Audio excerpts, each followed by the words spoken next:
I want to be right beside your salt and pepper. That's where I want to be at, which is right there up front, easy to find.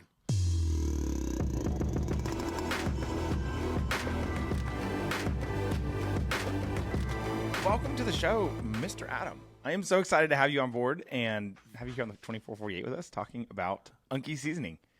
Well, thank you very much. I appreciate it. Yeah. Yeah. So you got to give me some of the backstory.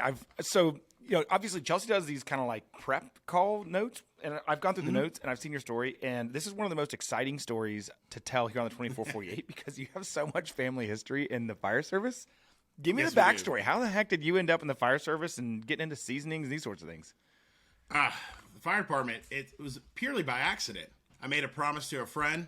I went in high school that we're going to join the volunteers, and I was like, yeah, we'll volunteer together. A year went by. He already joined. He came up to me and says, hey, man, I thought we were going to join the volunteers together. I was like, fine, I'll do it. So he joined and you never did. I grew up around the fire department, the police department, EMS, and I never had any interest in it at all. And really? Who was in your family? Who were the folks that were actually part of it? Well, I can date back all the way back to my great grandfather. In Chesapeake, Virginia, there's a small little town called Deep Creek. It was known as Deep Creek Village. And the rescue squad, my great grandfather was at, his sons, my grandfather and his brothers were all ran out of there. He ended up becoming a police officer. He became a Norfolk County patrolman. And when the city of Chesapeake incorporated, he was badge number 8 for the city cops. No way. Oh, that's sick. And then his 2 sons, one is my father and my uncle. They were Deep Creek volunteers. And this firehouse. Is that where you're a fireman now? No, I'm with the federal government. I'm with the Navy. Oh, so sick. Okay, cool. And there's a tie into there. So there's Deep Creek Village. And my uncle became a cop for a little bit in the city. Then he became a firefighter with the city. Then he left and followed my father, his baby brother, into the federal service with the Navy. Interesting. My uncle went to Norfolk Naval Base, and my father went to Little Creek Amphibious Base, where I'm at now. So I did my time in the city of Chesapeake as a volunteer, and I also worked in administration. And I got to do ride time at station number 8, which is down in the city, which is Deep Creek. The same physical building that my father, my uncles, my great uncles all responded out of. And just a year ago, my brother's a Chesapeake firefighter. A year ago, he got promoted to lieutenant and became the lieutenant of Engine 28 at Station 8, just like the rest of the family. So he's finally doing his time in that station. So we have a lot of family history. That's sick. In Deep Creek, let alone that one single fire station. What was it like for you? I mean, like just growing up around the fire service, what was that whole experience? It sounds like your whole family's been involved. It's with my father's career, it wasn't weird for me to see my father on the news because they ran with the city. That would be weird for me. Let me tell you, if my dad was on the news, it'd be a problem. I thought everybody's dad was on the news because he was always in command of incidents. Little Creek Amphibious Base ran out into the city with City of Norfolk. They have a great relationship, still do to this day. And I'm in that firehouse. But it was normal. If my dad wasn't home, he was on TV. That was it. And I just kind of grew up normalizing it until What's a couple fire of friends. service culture like for a kid? I mean, like, is your folks around, like you see it down the news, did you just like grow up in the fire service, kind of like around the trucks, was that just kind of normal life, or what was it like for you kind of when you're talking to your friends and those sorts of things? It was kind of normal. I would go to my father, see him at the firehouse because they worked a 24 on, 24 off schedule. So my mom would take me up there. There'd be times that my dad would take us up there if my mom had to work or had something going on. And we'd go up there and spend the day with them, sometimes spend the night. And the guys were just amazing over there. That's awesome. And I still work with a few of them. Do you have any like early... What's that? I still work with a few of the guys that worked with my father. They're slowly retiring out right now, but I still work with a few of those guys. And it's really cool.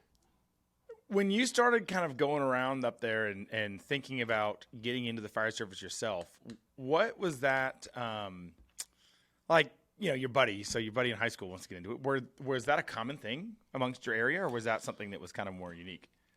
No, it was really unique. When I first joined, we were a volunteer fire department, but we were only about 15 people. The rest of the city was paid, and we still consider ourselves a volunteer fire department because we had the only fireboat at the time. And eventually they turned that over to the city and became an auxiliary. So it was just a handful of us left, and basically all at one time, all those fire guys got hired. My buddy Whitney, that got me into volunteering, he got hired with the city of Chesapeake. My buddy Mark got hired with the city of Chesapeake, and I went with the federal government. Interesting. So what was it like kind of as you got into it, where they were all city guys? I mean, did you guys ever volunteer, or was it always career progression? It was, I joined the volunteers just to try it out. I told them I would do it. I did it. Yeah, second week into school, I realized, this is fun. You get to help people, and I get to break their stuff and have fun. I get to play with water. I don't have to grow up, and I get to play with water. I mean, that's every child's dream. It's still my dream. I love it. That's awesome. So were you an only child, or you said you had a brother? Yes, I have an older brother. He's a lieutenant with the city of Chesapeake. So he got fireman. Started in the game late. Yes, he's only joined 10 years ago, and I have 19 years in, and my father has over 40 years, and his brother had about 35 years. That's awesome. What did you guys do for fun when you guys were growing up? Man, me was playing in the ditch, playing in the mud. I had my wrestling figures. That's pretty much road bikes around the neighborhood when I lived into the city of Chesapeake, and just hung out with the neighborhood kids and just played. What were a lot of the kids? Turtles. Oh, hell yeah. Donatello was my favorite. Yes. What were the kids like in your area? Like when you think about all your peers, what were they into at the time? How old are you? Mid-30s, 40? I think, 38 years old. That's awesome. So, what were folks into around then? I mean, your peers. That time was a long time ago. My neighbor, his stepdad was a paramedic with the city of Chesapeake. So our neighbor was a firefighter. And that neighbor, awesome. He ended up growing up to be the Blue Power Ranger in one of the series. I think Ninja Storms. No way. Yeah, my neighbor was a Power Ranger. And we had some kids down the street that we always played road bikes, played in the dirt with. And their father owned a big automotive company that was getting its start. And I stayed there till about 4th grade. Then we moved out to southern part of Chesapeake. No kids. All by yourself. Which was fine. It was me, my dog, and a ditch. That's awesome. What do you want to do when you grew up, when you were a younger person, what did you think your future was going to look like, or what did you want to do? I wanted nothing to do with the fire department. I wasn't against it. I just was never interested in it. So I did radio. Coming up in high school, there was a tech center. Oh, really? Yes, we had a tech I felt like this should be natural for you, right? Being on camera, being on a podcast. I like being behind the scenes. I'm a support guy. I love being a support guy, giving everybody everything they need to do their job. So I started that, and within three months of the school, my junior year, I already had a job with them. How did that transpire? Evenings. Well, it's basically they need somebody to fill a spot on the holidays because the school kids weren't in to run the radio station during the day. And the program director just thought about it like 2 days before. I said, I'll do it. And he's like, awesome. Right, you're good to go. Because at the time, I was hanging out with him and our engineer building the new studio. So I did a lot of engineering work. Yeah, so I got my start doing radio with them. Senior year, I never hardly went to class. I'll come in afterwards. I was awesome. not necessarily the teacher pet, but I went in there, help her teach it, and get its kids lined up and doing everything they needed to do. But I hung out with the engineer and the program director a lot. Did you think it would become a business type of deal or a job type career when you began working in radio?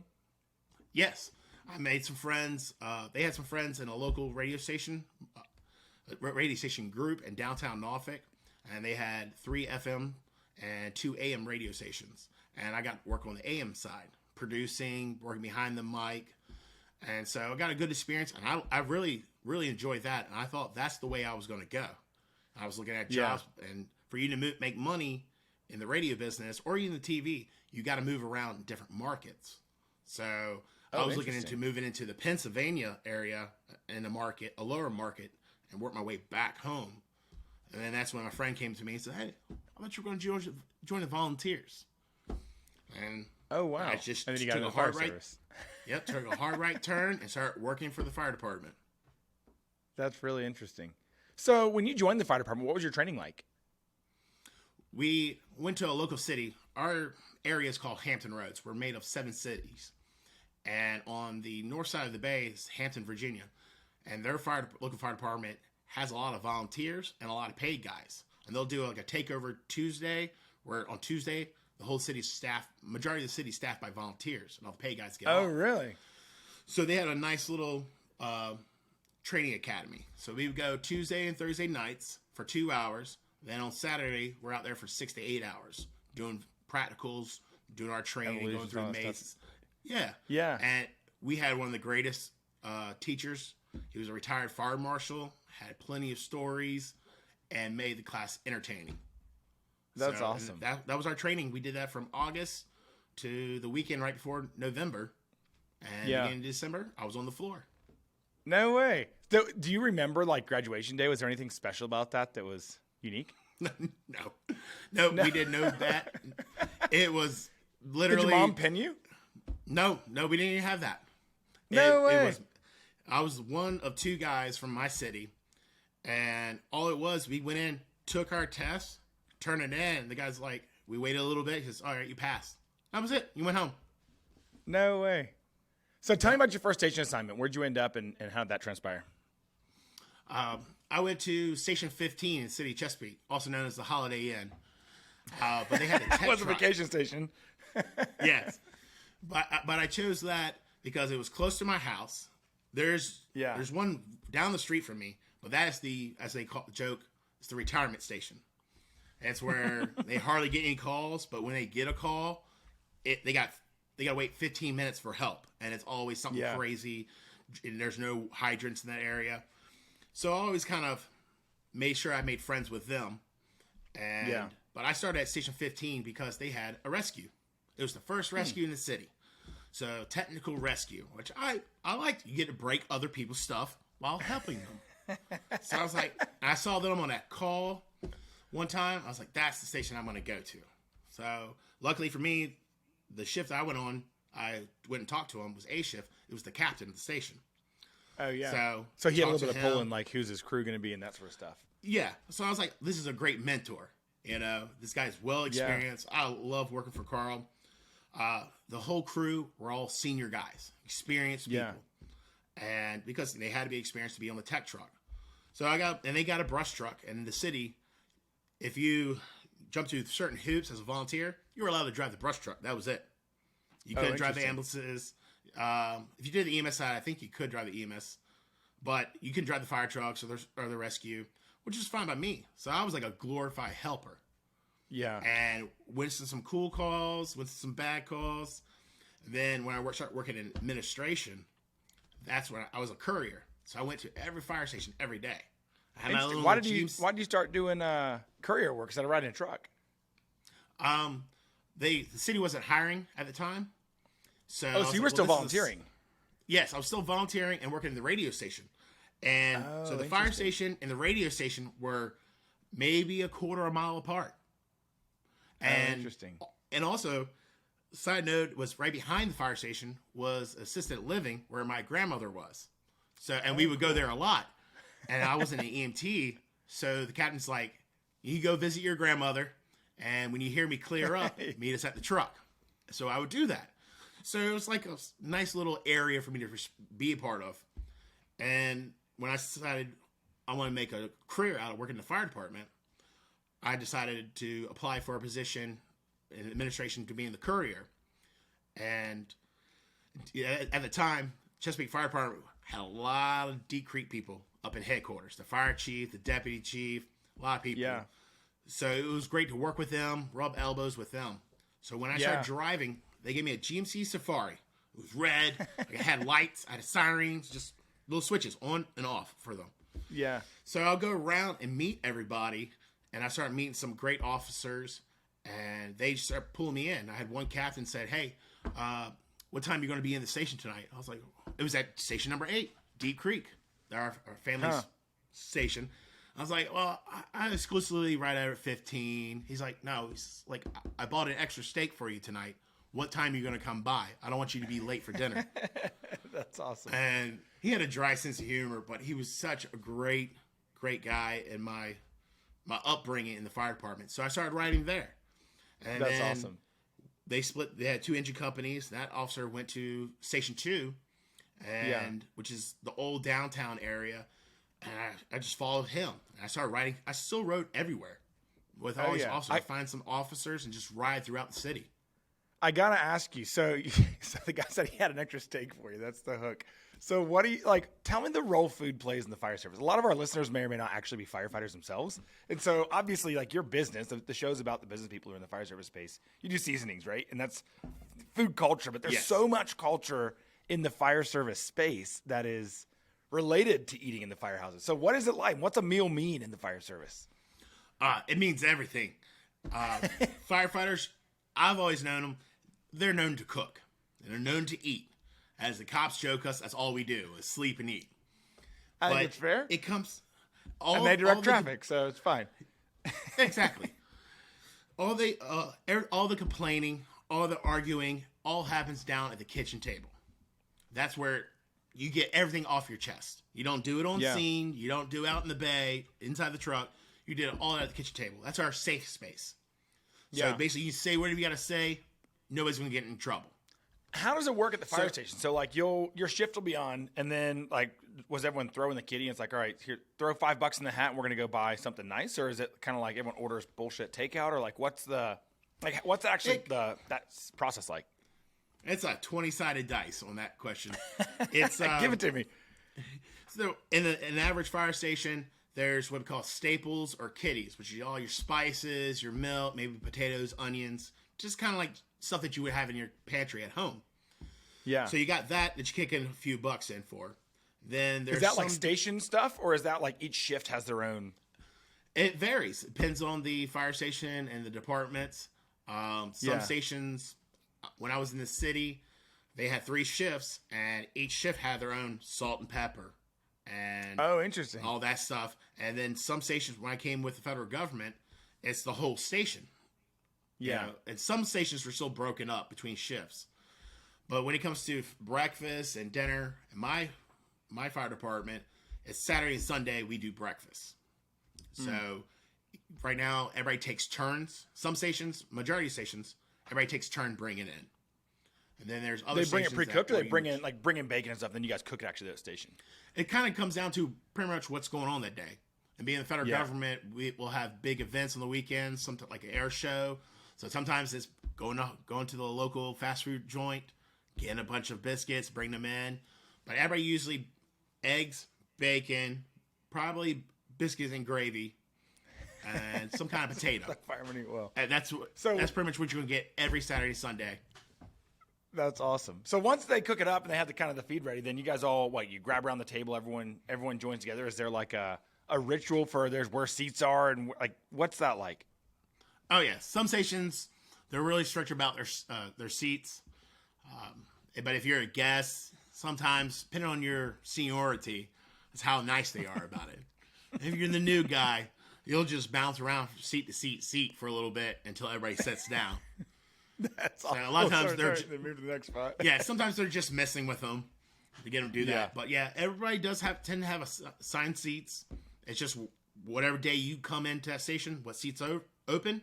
That now becomes your seat. That's awesome. Until you leave that station. So what did you find that was unique about that? Because obviously, you started a business that makes stuff that plays perfectly into the culture of the fire service, and people that, food is a big deal, right? And so how did you get this idea to begin making seasonings are they for firefighters, or are they for people, but they're made by firefighters? What's the story behind it? Okay. Well, it's a question. Let's see. Where do you want to start? We'll start with the making of the seasonings.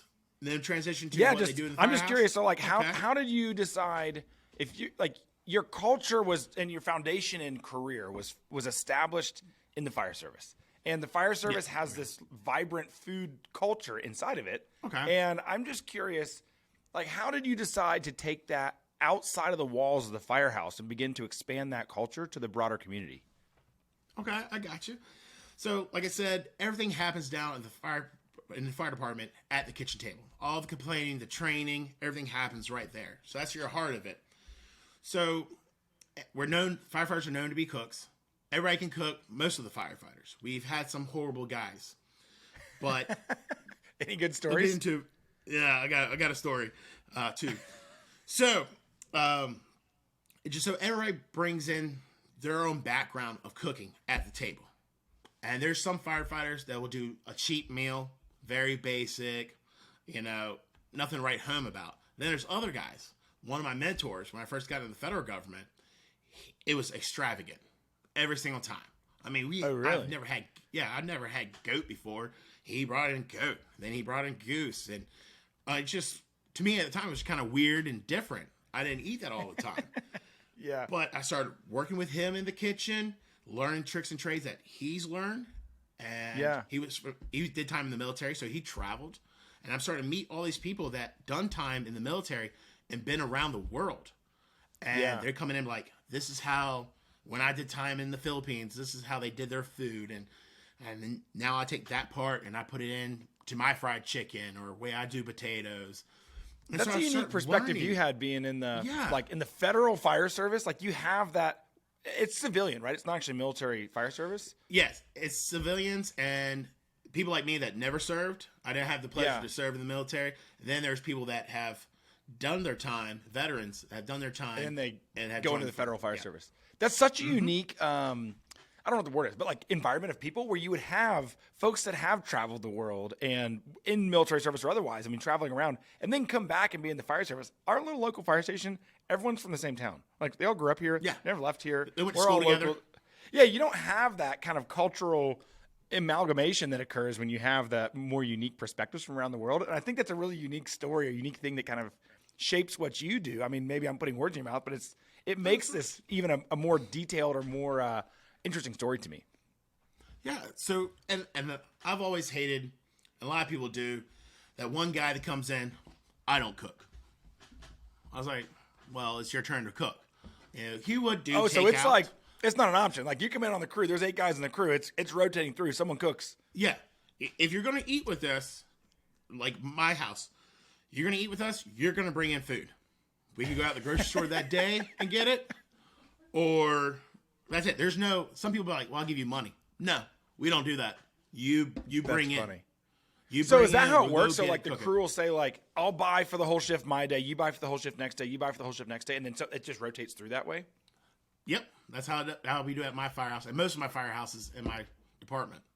That's awesome. So if you have a guest in, then how do they throw into the kitty? All we ask them is, are you in your kitty at your station for dinner? They go, yeah. And we're like, all right, you're free. Oh, really? So then if you've got someone over there, then they'll treat them reciprocally. So it's kind of like the reciprocal gentleman's agreement across the org. Yeah, with our overtime, we go out to other fire stations constantly and rotate through our little area, our little battalion. And if you pay into your firehouse, you get it at the visiting firehouse. So that's awesome. So tell me about some bad cooking experiences. What happens when someone doesn't know what they're doing? There's been plenty of them. I have done some bad cooking on my end, be it because left it on the grill or something gone to a call or something's come up. Oh yeah. But my favorite story is a gentleman that I used to work with. He was approximately in his early 40s, and it was him and 2 other guys in the station. We're all cooking dinner together. I was like, all right, I'm outside on the grill. You do this side. And tell that guy, the 40-some-year-old guy, he can cook the macaroni and cheese. And this is Velveeta. All right? Yeah, boil the noodles, drain the noodles, add the cheese, stir, done. That was at his level of expertise. I thought it was. And here comes my buddy outside laughing. I was like, what's going on? I said, what did he do? He goes, he asked me, how do I know when the noodles are done? This is a 40-some-year-old man. All right? And he's never been married. So he's always been on his own. I'm like, everybody knows how to cook noodles. He did time in the military. I'm like, a lot of people live on ramen noodles. Yeah, exactly. This guy didn't. So my friend told him, said, all right, what you need to do is take a scoop and put 1 or 2 in your hand and taste it. He goes, okay, and see if it's done, if it's soft. He takes it, take a big scoop of it, boiling water and all. Slaps it right in his hand, burns his hand. I just, that guy amazes me. Coming from up the road. What the hell are you guys doing here? One of your firemen burned his hand off. Yeah, and he didn't know how to cut vegetables, like cut an onion into slices. Oh yeah. Yeah, he was trying to slice it with all the peel wrapper on the outside of it. Oh no. He was horrible. There's one other guy. He was when he was single, he always went out to eat, and when he got married, his wife did all the cooking, because he was at the firehouse and busy, and he wasn't a great cook. He would take, if he had dinner that night, he was one of the guys. Well, I'll buy in, and he said, no, you have to cook. So his wife would give him Ziploc bags of pre-measured stuff and detailed instructions of how to compile it together. Still good, very good meal. That's fine, but you got to do it all by yourself. Hey, it's a team effort, right? Like, yeah. I'm just gonna watch you. One time he went to cook green beans, and in the pot he drained them, and he put just the green beans in a pot. I was like, "Hey man, why'd you do that?" Well, I'm cooking the green beans. I drained them. How are you gonna cook them? I was like, in the pot. I was like, they need some liquid around it. Are you gonna put some chicken broth in it? He's like, no. I had to explain to him. It's like you keep the water in there, or you replace it with chicken broth or some kind of broth.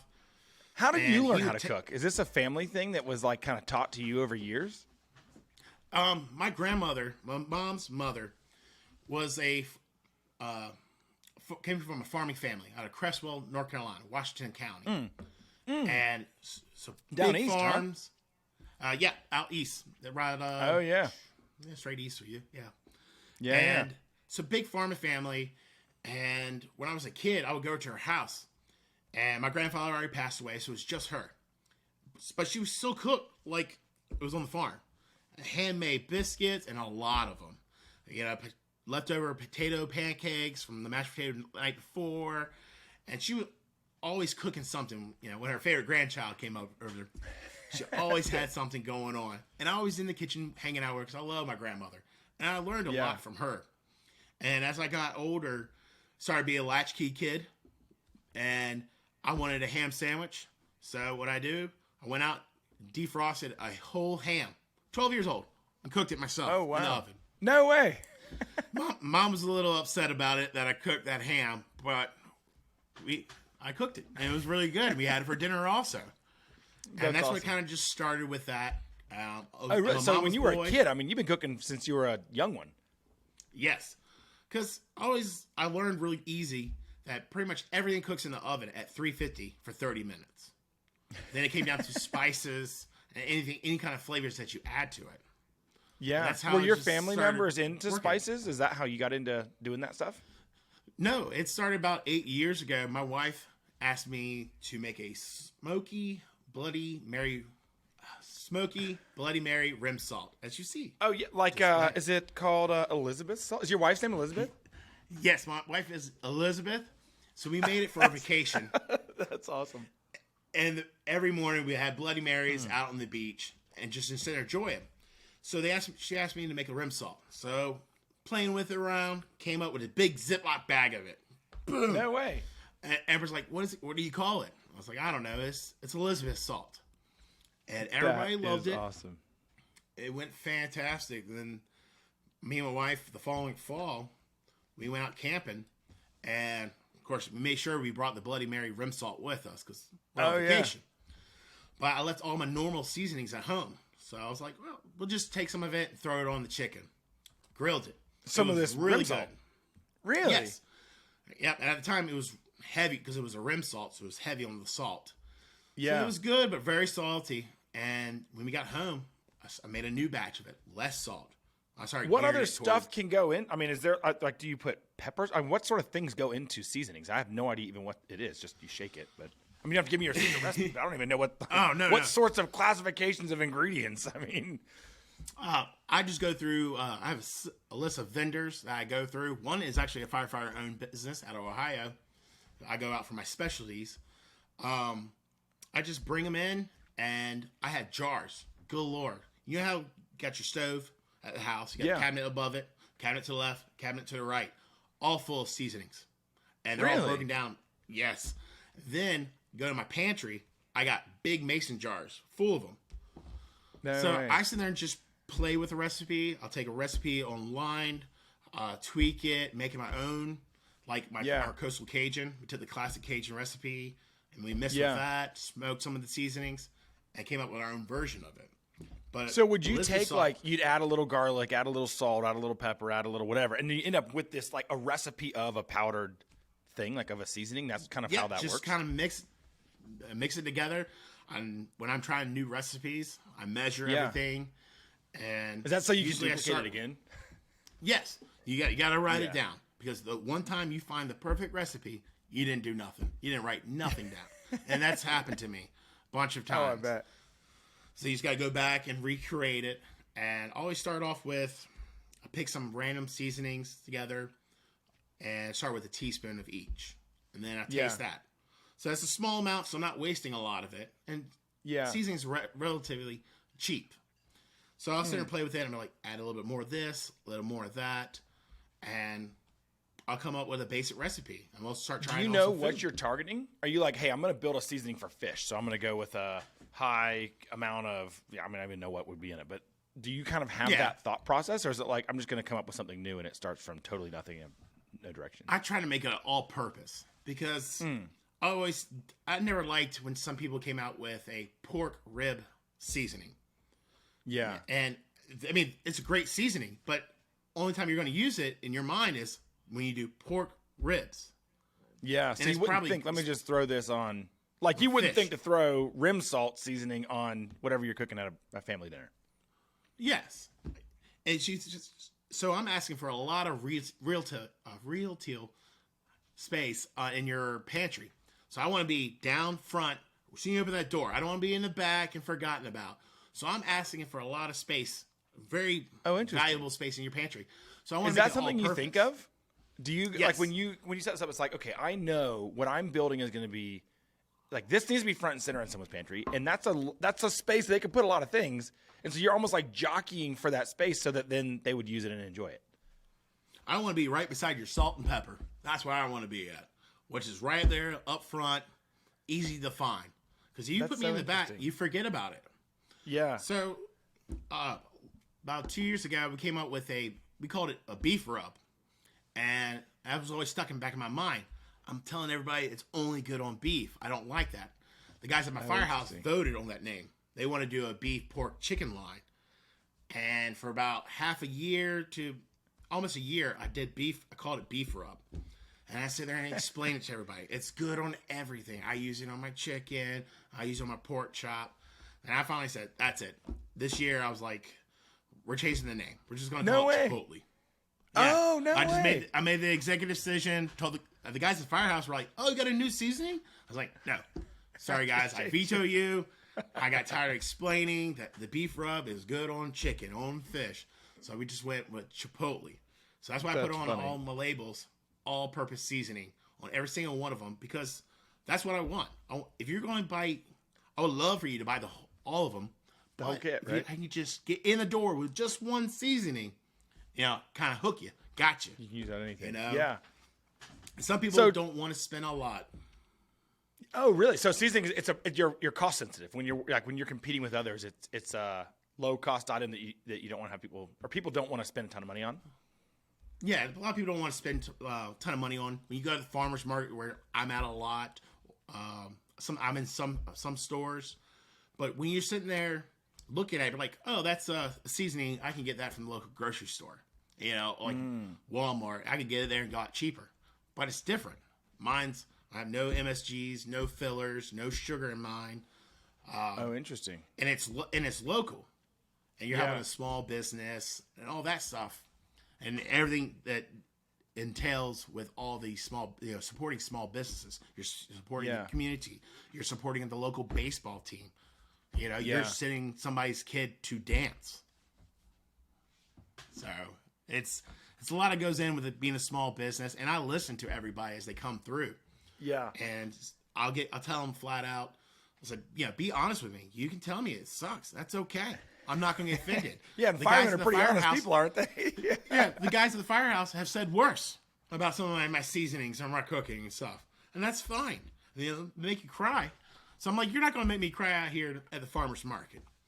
So, and people are brutally honest. A lot of them are big supporters, and the only complaint I have is like they want more salt-free options.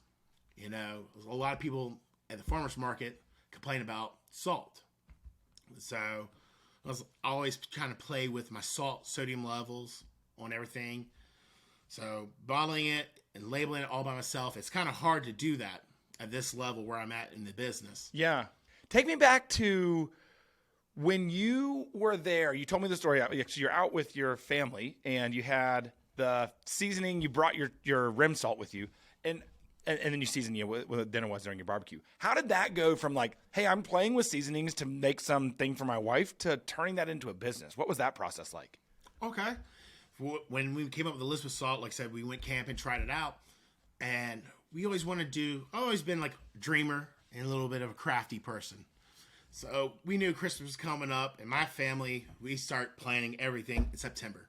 Because at that time, getting ready for Christmas. Holy cow. Yeah. 8 years ago, my father's on one schedule. He's on the opposite shift of me in the federal government. So me and my father are firefighters. My brother's a firefighter, which he's on a different schedule because he's the city firefighter. And then everybody else's jobs, we're trying to link it up. So we started September planning for the holidays. Where are we going to be at, all that stuff, gifts. Did you guys all put in your off requests at the same time, that sort of thing? Yeah. We tried to make it all work, and it's like I say, it's always a struggle. So, but I came up with the seasonings, and I liked it a lot. The family did, and my brother-in-law asked for his own little stockpile of it. So I was like, hey, told my wife, let's take it, and we'll make some bottles of it and give it with family, along with their Christmas gifts. Yeah. That's a good idea. Yeah. I still have one of the original bottles, and it's just the McCoy family shield on it, and it just says Elizabeth salt. And that's awesome. We packaged it together. Everybody loved it, and we did big cooks with it. I cooked the Thanksgiving turkey that year, pretty much every year after that, and I used Elizabeth salt on it. And so everybody loved it. Big cooks, friends came over. I always had an opportunity to display it. As in, if I'm making French fries, throw some Elizabeth salt on it. Any kind of protein meat, I did that. And everybody loved it. Nobody complained about it. Everybody loved it.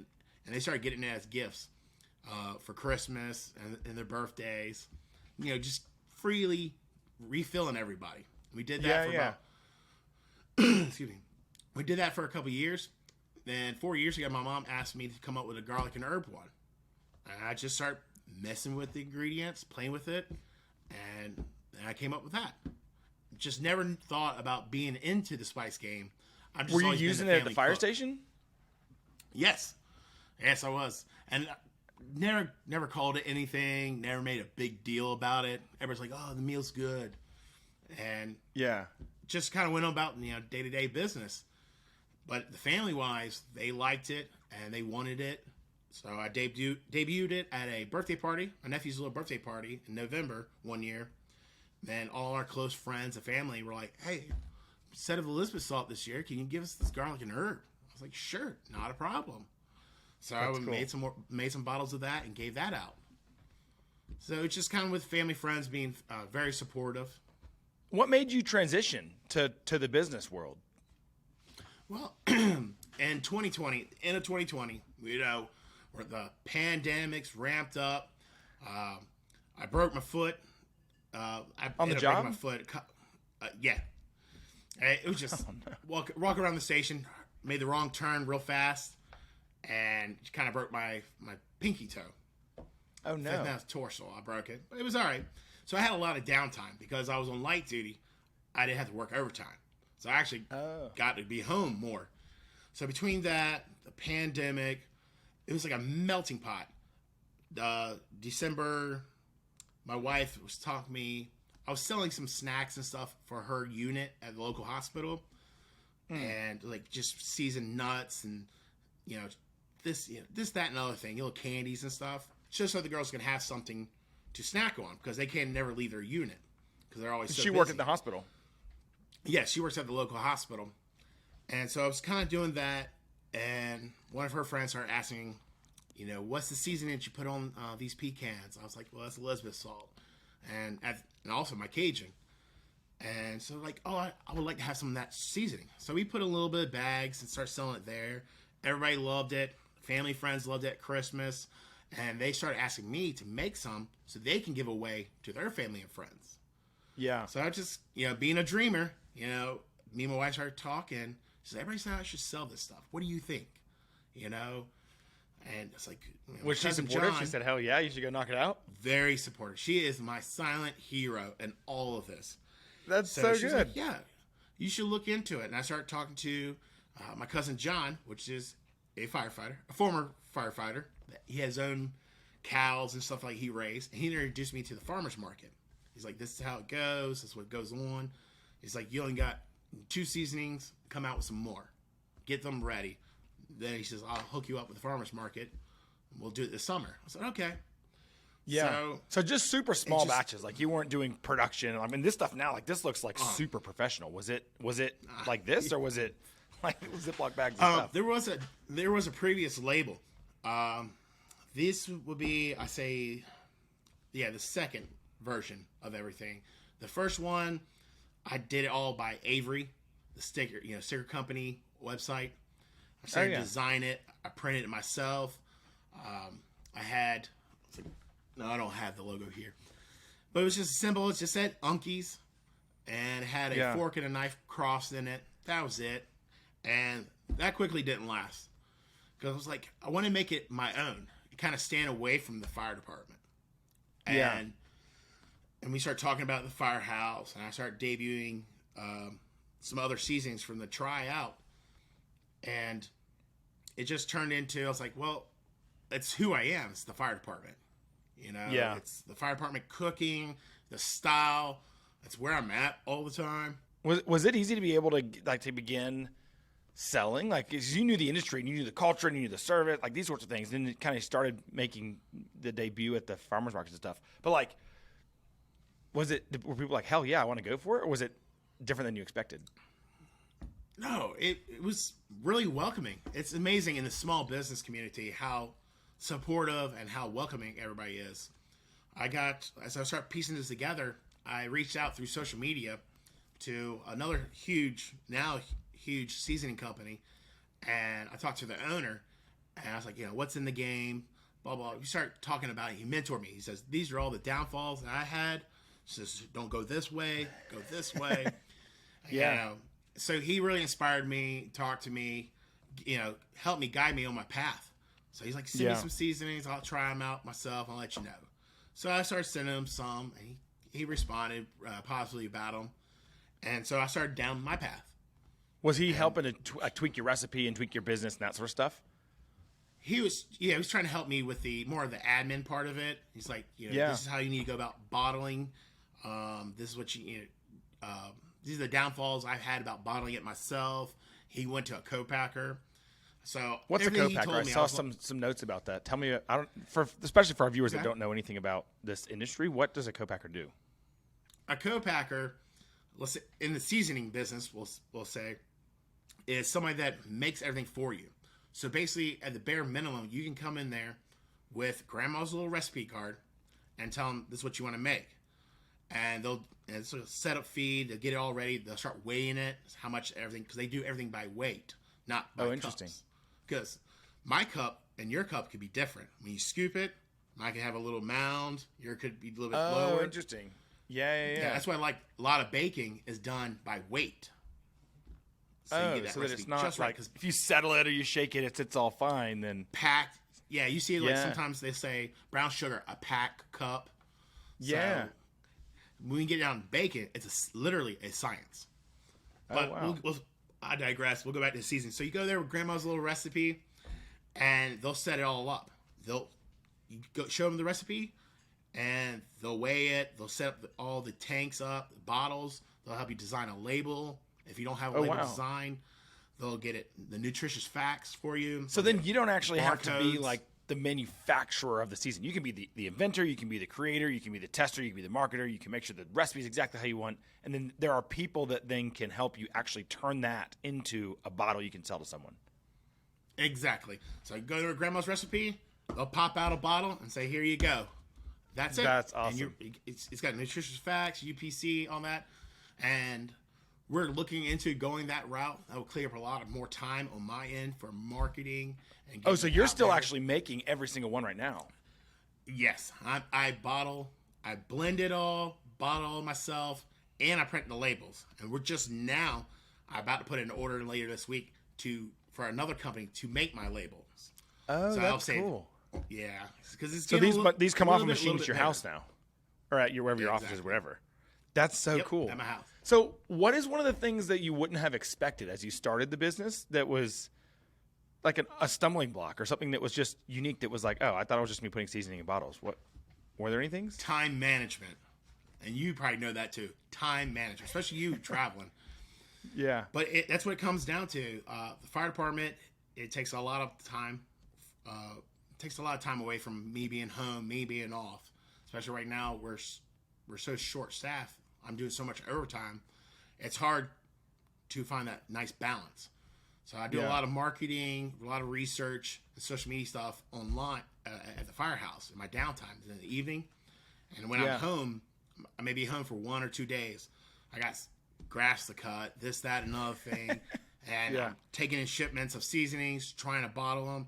And up to probably about this early spring, I was like skin on my teeth almost. Like, I'm ready for just this market. And, I had enough just to sell at this market. And then we had a big event in July, Smoke on the Mountain barbecue competition. And that's when the whole family, mom, my dad, my brother, my wife, even my niece and nephews, and my stepson, we all piled in together. And we just started hustling, putting all the seasoning together. I blended all the seasoning, measured all that. The kids were bringing bottles from one side of the room to the other, labeling it. We had a whole operation. So by doing that this year, we were able to get over the hump. But it's so to have a little bit more time right now. But it comes down to time management. It's tedious. I want to make sure that everything's done in small batches, and I want to make sure they're right. They're consistent. How do you do quality control? I just take a little bit out and I can taste it. I have the original. I still have a bag of the original recipe. So that's cool. And that's my control. I go there, taste it, make sure it's right, and I'll have some left over from each batch I make. I'll have a little bit left over, and I'll sprinkle it on some chicken, and we'll eat that for lunch. And I just kind of make sure. That's how I gotta do my quality control for it. Yeah, that's cool. And it's been so far so good. But that's time awesome. management is the roughest. I want to dive in a little bit to at what point you started to see steady sales, where it transitioned from being kind of a hobby business to like, this is a real thing that I need my family's help. I need to be able to put finances behind. I got to actually kind of make those next steps. At what point did that begin to occur? About 2 months into the farmer's market. So about 2 months into the farmer's market, that's when it really picked up. I went in there with 3 flavors, went in there with about 50 bottles each every weekend, and it would be gone. Oh, really? Going home with 1 or 2 bottles. And I was like, man, this is pretty good. And when you first show up on the scene of a new market, everybody's there. Everybody's buying from you. You have the big sales. Then the next week, you kind of take a dip because our seasonings, it's packed in there. You're not going to run out of it in a week. Yeah, it's last a week. And that's one of those issues that we do have at markets. Like, we get a lot of return customers, but they're like, well, we already have all this. We look for new flavors. But about 2 months in it, though, we were still the new kid on the block. We were still doing good, pulling in some good numbers, selling the bottles, and I started producing more. Started taking $100 bottles of each flavor to the markets, and it was just doing really good. We're only at one market, and the market's every other Sunday. At that time, I was able to make every single market. My parents came out, helped out sales. My nieces and nephews would come by and support, help bag stuff. Sometimes they're a little over helpful. And so, awesome. But I got them tasked. So I've learned everybody has a job in my family when we do farmers market. Sometimes I'm there by myself. Sometimes the whole family's there. So they always try to help me out. And as being a small business, you do need everybody to help you. That gets able to. What sort of tools and resources did you need when you got started that you maybe didn't have originally and you had to put in place? Thinking like you're spending your time in the fire station and then you're building this in your off time. Like, how did you know how to run your books or like do that sort of stuff? There's my friend, which is also a firefighter. He runs a apparel store, apparel company out of South Carolina now. He's a retired federal firefighter. And he was telling me he found some resources online that were for mentoring people that start out small businesses. And it will go from helping you with the name to doing your taxes, trademarks, marketing. It just keeps going on and on and on. And that you do one-on-one with people. Oh, that's cool. How do I find more about it? If one of our viewers is like thinking about starting a business, how can they find that stuff? We can probably link it in the show notes. Score.org. Score.org. Yep, that's it. And you sign up for a mentor, and it's been a great program. I get a lot of emails from them. Yeah. And you kind of got to weed through them, but they'll tell you, like, they're having this class and this, that going on at 1 o'clock tomorrow. You sign up. Like, what I do is I sign up for a lot of them, and I don't attend because I'm either at Firehouse or busy, but they'll send you the video, and then you can go through that. And there's a lot of great resources for those little meeting sessions. Then they'll also assign you a mentor. I did one for my taxes. So she's like, formerly worked for IRS. All of her kids have some kind of small business. So she helped them get started. Oh, that's cool. I loved her. She was like my grandma. And we had a good time, great mentoring, and she's worked you through every single step. So yeah. Was it? So my taxes maybe scary is not the right hopefully. Word. Yeah, that's good. That's always nice to have well-paid taxes. And as much as I hate paying taxes, our accountant always says, "Sam, don't worry. Broke people don't pay taxes." I'm like, damn it, Keith. I hear you, but I still hate it as much as I did the first time I had to write the check. And he's like, "I know, but it's okay. That means you're making money, so it's an okay thing to do." I'm like, all right. But was it scary? Like when you started doing that, when you're looking at the mountain of, okay, you talk about trademarking, like that's something a lot of people don't think about, but you don't want someone to copy your logo and go make the exact same thing. Was it kind of like a monumentous task for you to say, all right, I got to pay taxes. I got to create an LLC. I got to create the trademark. Or were you like, nah, I've done worse. I've cut people out of cars before. That's a whole lot harder than starting a business. It does get overwhelming because it's something totally different. I've always been, firefighter, a tradesman. That's what you do. You trade to do the X, Y, and Z. You do X, Y, and Z. And so it was really different, but the SCORE mentor program, really walked me through it. They give you homework. You sit there for an hour with them, and they'll give you homework. You go on their website, look at their power. Yeah, they'll give you a worksheet, a PowerPoint, and to do stuff, and you have to send it to them, and they'll review it right before they meet with you again. Oh, that's cool. And I've had one mentor guy that wouldn't listen to me, and he was trying to start me from the very beginning, and I was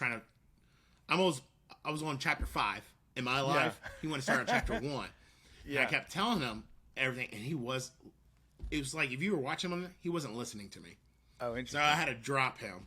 I was like, I want to work on trademarking. It's like, this is where I'm at, this, that, and other thing. And he's like, all right, this is how you need to form an LLC. I was like, I already did that. I did it with my tax lady mentor. It's like, why'd you do it that way? Because she's the tax lady.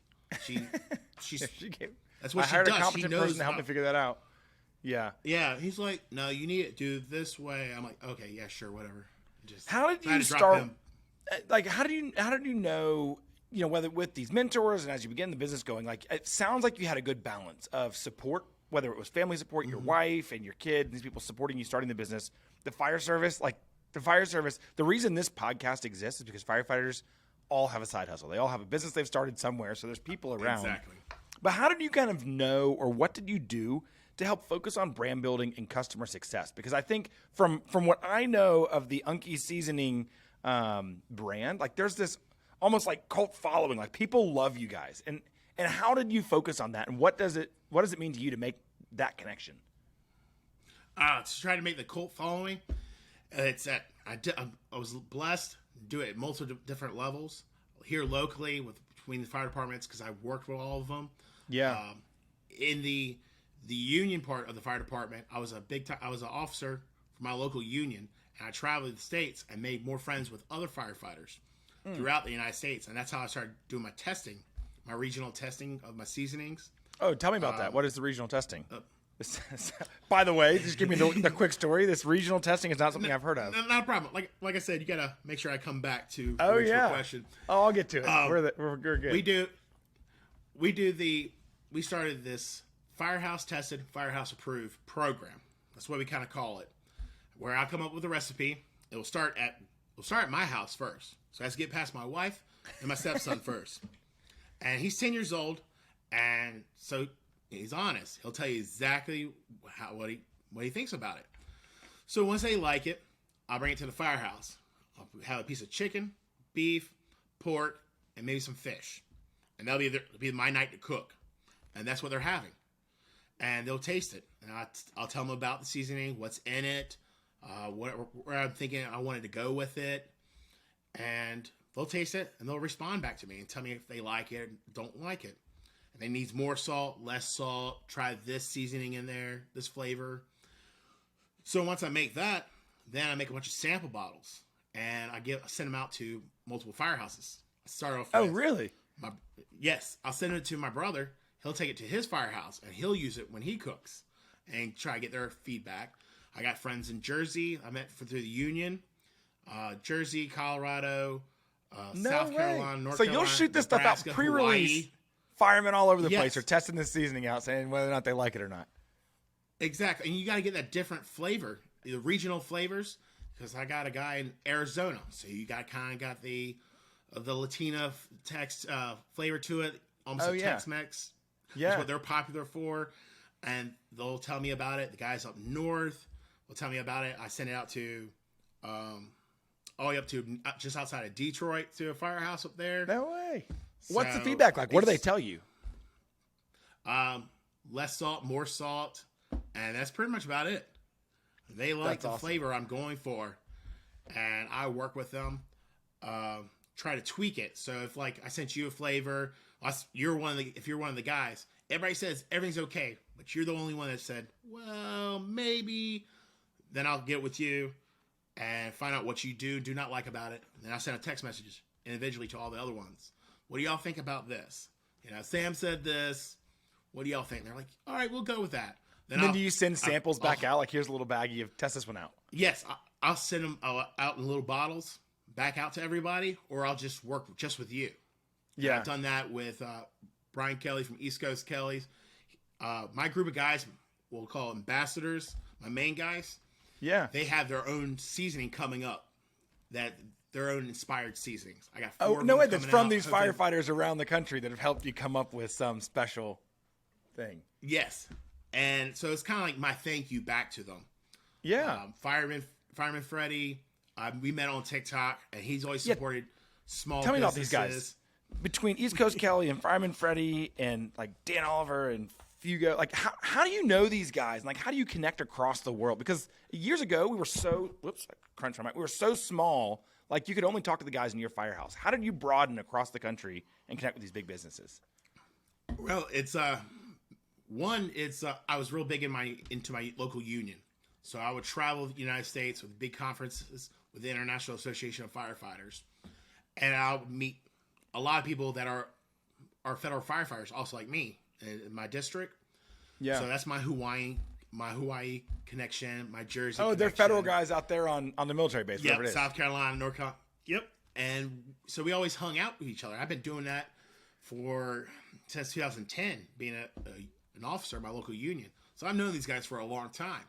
That's awesome. Then, let's see, social media. You know, everybody ran to social media, especially TikTok, when the pandemic happened. Yeah. And I started following Fireman Freddie. I was like, he's a firefighter. He's showing. What's his business do? I'm like, videos.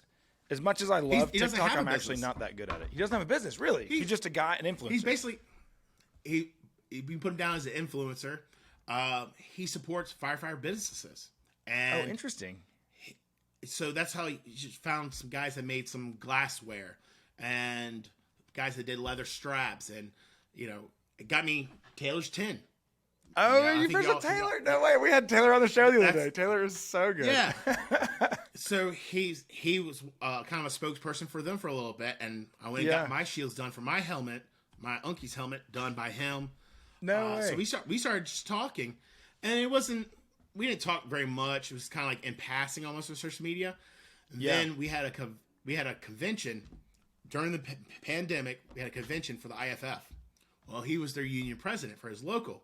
And I'm sitting there in the meeting, and I'm doing something, probably working on the business on the side, and I hear his voice. I turn and look, and I was like, that's Fireman Freddie. So I immediately started texting him through TikTok. So we kind of connected through union work. And so we started talking, and he's like, send me some seasonings. I was like, you mind trying these out? He's like, no, not a problem. I love supporting small businesses, especially firefighter businesses. Yeah. And I joked to him about, I was like, create a hashtag. Everybody goes, hashtag TikTok maybe buy. Mine's hashtag Fireman Freddie maybe buy. Because it was, awesome. Freddie's such a great guy. He supports, he's a great firefighter, and he supports other firefighter-owned businesses. So he's got his own coming out. It's going to be called the Veteran Rookie, and it's a maple flavor. And the color scheme is close to the Detroit Tigers, because he lives outside Detroit. Nice. He loves baseball. So I run this all by him.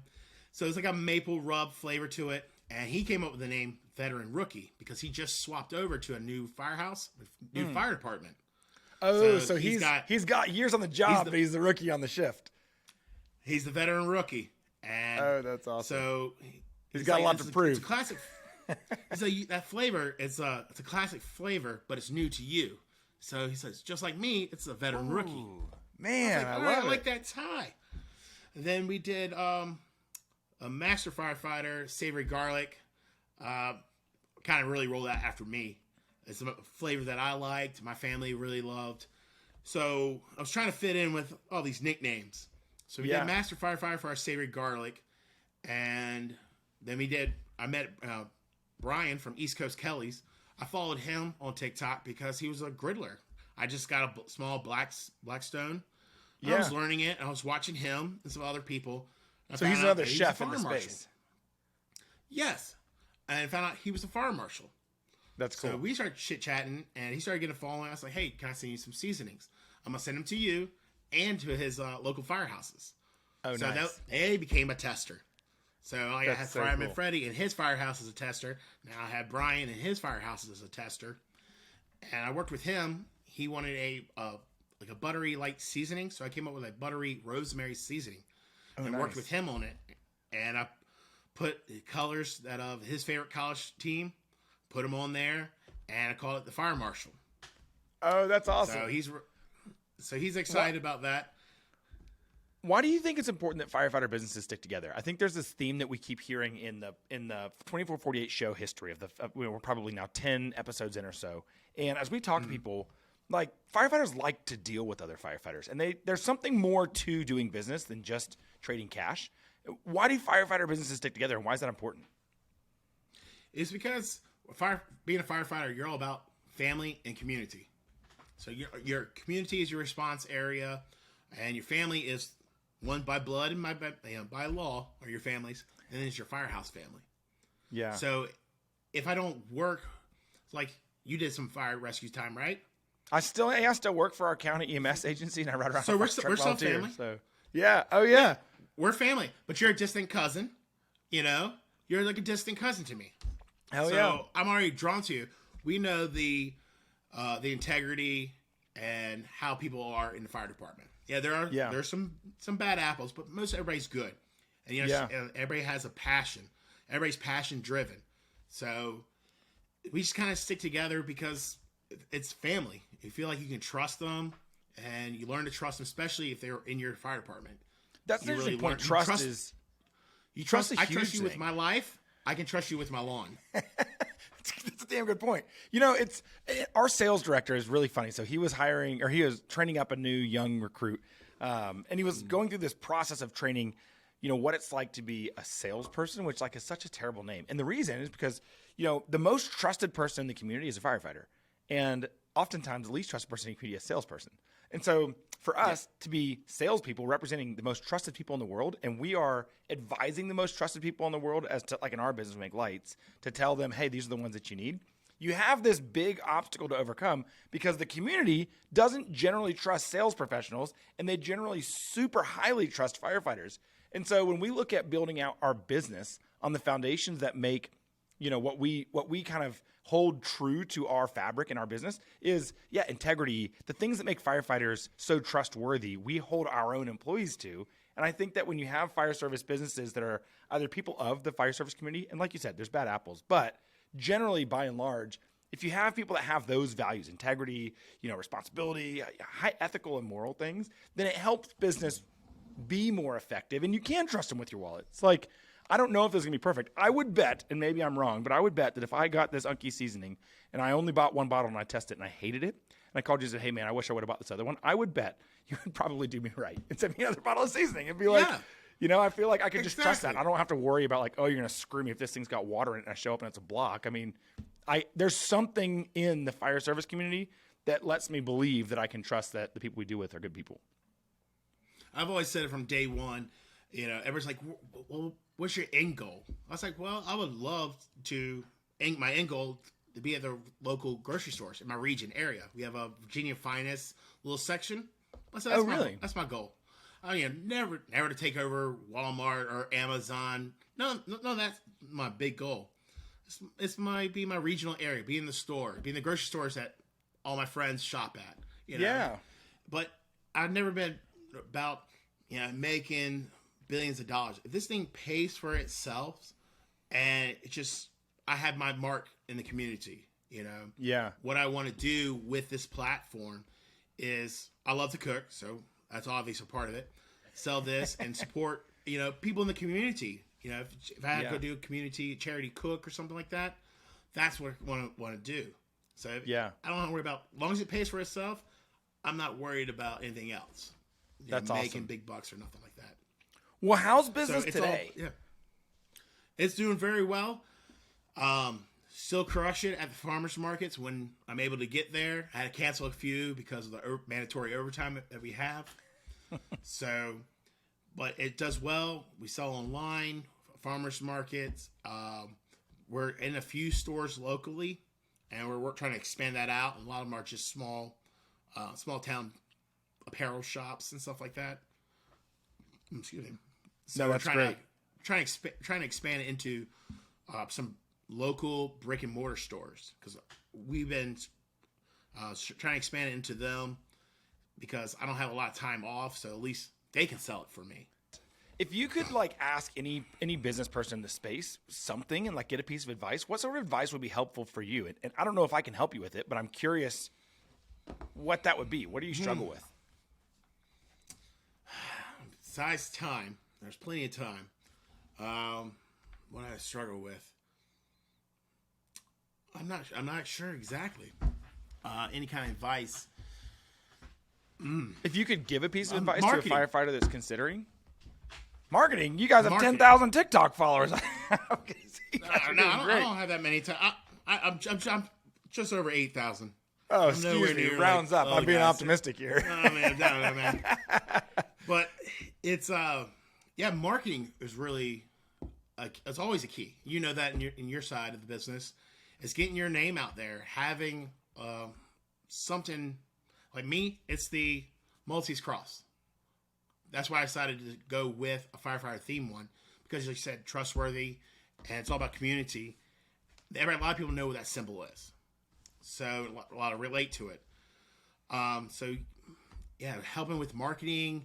You got your Instagram, you got your Facebook, you got your Reels, you got your TikTok. You know, people do LinkedIn. I don't know what that is. I don't have it. There's Pinterest, and there's all these time frames when it's the best to post, when's a good time to post, when's a bad time to post. And there's so much in the algorithm. You know, you see it on TikTok, everybody's trying to figure out that algorithm. Once they figure it out, it changes. Something will happen. So, yeah. So firefighter business is sharing name out there. If we, you know, our audience are firefighters and people who start businesses and support the fire service community. I mean, that's generally the types of folks that would listen to the 2448. So if we are a group of people that can help support each other and we share each other's content, is that helpful? I mean, I feel like it's got to be. And if next time you post a video, one of our listeners duets it and says, "Hey, Unky, let's do some more whatever on whatever the content is." I mean, I feel like the more we can band together, the more we can help all ships rise in a rising tide and support first responder businesses that do good in the world. Yeah, that's what we try to do. We paired with, like the Fireman Freddie and East Coast Kelly. They're kind of ambassadors, influencers, but they support other companies. And by Freddie bringing up Taylor's Tin, I bought from them. I support them. So we try and just, he told me about them. Now I'm telling everybody else about them. That's awesome. There's a ranch down in North Carolina, around Dudley, North Carolina. Their owner, he's also a Fed Fire guy. I met through Brian Kelly. He just contacted me right before this started. He wanted me to call him. So we're going to talk shop. And I've helped other businesses, small businesses online through social media with marketing, trying to tell them, like, well, this is my ups, these are my downs. This is the way you can try to do stuff. So I try to help everybody and support them. You'll see it on my Instagram a lot of times, or my Facebook. I'll share posts from even my competitors. I have what I call a sister company out of Houston, Texas. And we're both seasoning companies. We started about the same time, and we talk to each other every other week on the phone. Most of the time, It's just, how are you doing? How's the family? But if we got a business questions, we're talking about it. You talk about marketing and TikTok and social media. You've had some experiences where folks have come to see you at a farmer's market or see you at a show because they've seen you on social media. What's that like? Well, you know it more than me.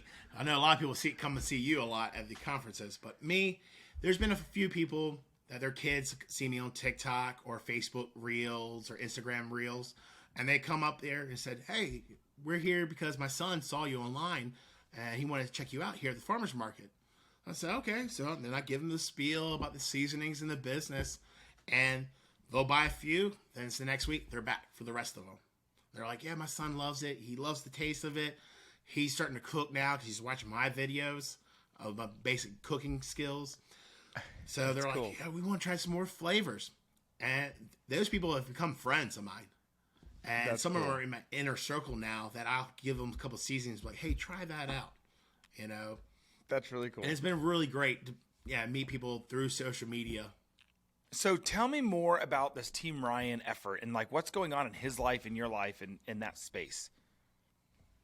Okay. Started about, let's see, my brother's the lieutenant. At the time, he was just a firefighter with the city of Chesapeake. And he went to a medical call and got some pain in his abdomen. So he went to the hospital, got checked out. Come to find out, he had non-Hodgkin lymphoma. And so he started doing some testings about a year ago. They were doing some testings, told him it's non-Hodgkin's. We don't know how far advanced it is. So as we're waiting for those test results, yes, it is a form of cancer. Yeah, you can't pinpoint it exactly where it came from, but right now in the fire service, our foam is under attack. Basically, our foam that we use a lot can cause cancer. Oh, so this could be a job hazard type of thing. Yes, and he was on the foam team. He did a lot of foam. He went to foam school and stuff like that as a firefighter. So he made lieutenant after finding out he had non-Hodgkin lymphoma. Made lieutenant, and about 1 month of being a lieutenant, that's when they started the chemo for him. So he had to come off the floor. Oh wow! And he's at the fire station number 8 house which is the family's house. The family house? No way. And he was so afraid that he was going to lose that spot because he knew how much it means to the family. Yeah. For him to be in that seat. So he went through, got the port. Luckily his fire department is super supportive. He was able to work from home. Did a port in his chest. Started doing treatments, and so we started trying to come up with ideas to fundraise money for him. Yeah. So we came up with a little hashtag Team Ryan, which we found out later a lot of people use. So, and we made up these stickers. His fight is my fight. We got little square ones. And we got smaller ones for helmets. That's and cool. We sold those. We sold yard signs, little green wristbands. We sold them. I used Unki Seasoning's platform to help raise money for him. My local union helped out. His union helped out. And we were able to get enough money to pay for all these treatments and help him and his family through this time. So once we kind of made a cutoff. I talked to my brother about it. We kind of cut off, like, you're taken care of, you're fine. Yeah. So we start taking that money and start putting to other people. Oh, that's cool. And yes, so it's like I said, firefighters are about family and community. Yeah. So took care of my family. Thank God everybody's okay now. And we went on to start helping other firefighters. And my brother's he had stage 3 non-Hodgkin lymphoma, and he's free and clear. No way! Oh, that's awesome. Yes. And in a year's time, free and clear. He's getting the port taken out. Right now, he's at headquarters working. That's awesome. He's supposed to get the port out soon. And then he'll be returning at the beginning of the year. He'll be returning back to the floor in his old seat. Oh, hell yeah. At Station 8. Yes, Station 8. Yep. That is awesome. Well, congratulations to Ryan. That's a lot. I mean, shit, I don't wish that on anybody, but I think it's really cool what you guys have done, both helping your family and then also helping your family with the extended family in the fire service with taking that platform and continuing to grow it. That's really cool. Fire service businesses have this philanthropic edge that's like, we heard from Taylor, who's big into that space, and you're into that space. We have a charitable foundation called the High-Vis Donor Advised Fund that we help do some of these things with it here. And I think it's something that's kind of unique that is good in fire service businesses to be able to give back. And I think it's great that you do the types of things that you do, where you hear there's a need, you rally the troops, and you focus on that. And it's commendable. So for whatever it's worth, from another business guy and another fireman, I think thank you for doing that. I think it's really, really cool, and it's noble. And the reason that business exists, people that hate businesses on the grounds of just hating that capitalism is a thing don't realize that some business people do take the time to do things like what you're doing, which is really good by being good stewards of the funds that they make and reinvesting in the communities. So where can our audience learn more about Unki Seasonings and buy from you guys, interact with you guys on the internet? Where should they find you online? UnkiesSeasoning.com. That's where you get it. That's where all our information are. We based our shops out of there. Information. We got some recipes. We got links to our ambassadors. Just kind of what's going on, where you can find us at farmers markets, stuff like that. That's fantastic. Well, Adam, thank you so much for being on the show today. It's been really great talking about your business, Unki Seasoning, and how you're helping to improve the lives of firefighters by making their food taste great for both them and their families. And we'll look forward to sharing this with our audience all around the world. So thanks so much, and we'll catch you later. Thank you very much.